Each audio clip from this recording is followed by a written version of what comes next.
Oi, gente! Meu nome é Yasmin, eu sou psicóloga clínica e hoje a gente vai falar sobre como o perfeccionismo e a procrastinação estão ligados. E por um lado, pode até parecer um pouco contraditório, né? Porque parece que perfeccionismo está em um polo e a procrastinação está em outra. Então é como se eu pensasse, como que eu gosto de tudo perfeito e eu procrastino?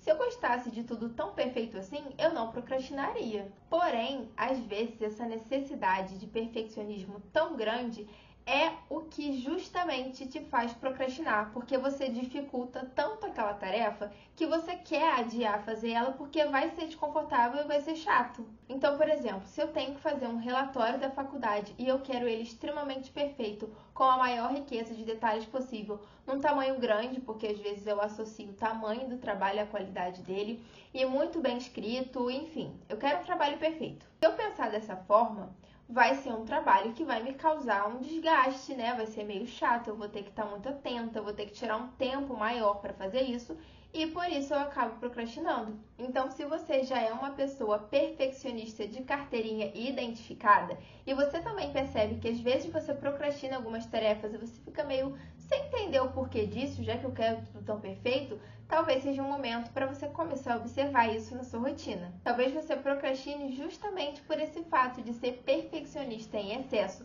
de se sobrecarregar muito com as tarefas, de tornar todas elas muito complexas de serem feitas, porque sempre tem que estar em um padrão que eu mesmo estabeleço para mim mesmo de perfeição. Isso vai ser desgastante e eu vou querer evitar essa tarefa, porque vai ser trabalhosa para o meu cérebro. Tá, mas então, ok, eu já identifiquei que eu procrastino por causa do meu perfeccionismo. O que eu faço agora?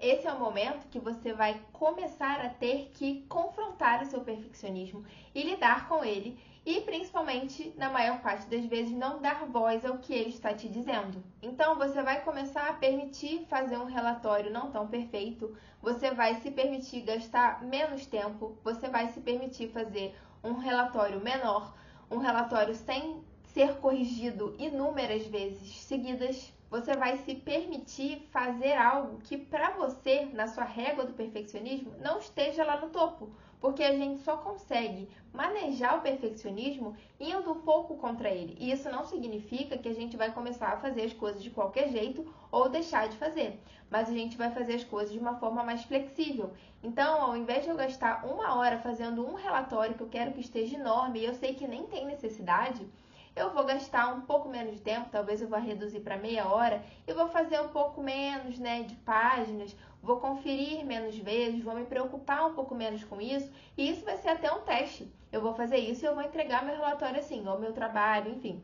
E eu vou ver o resultado. Muitas vezes o resultado não é catastrófico como a gente pensa. A gente continua recebendo uma boa nota ou um bom retorno do professor. E eu usei esse exemplo de trabalho acadêmico ou escolar, mas isso pode servir para todas as situações da nossa vida, porque a gente só consegue lidar com algo quando a gente se permite de fato lidar com algo. E para lidar com muitas das coisas, a gente precisa do nosso comportamento e da mudança dele. E por mais que seja desconfortável, a gente precisa passar por isso para aprender novas formas de lidar. A gente só aprende novas formas se permitindo ter essas novas formas, se confrontar com o fazer delas, com o resultado delas, e assim a gente permite que isso se torne um hábito.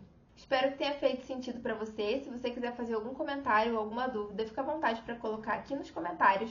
Eu também vou deixar meu Instagram aqui, que eu falo lá diariamente, praticamente, e eu falo bastante sobre esses assuntos. E também, se você tiver interesse em fazer terapia comigo, os meus contatos estão todos por lá. Então, um beijo e até o próximo vídeo.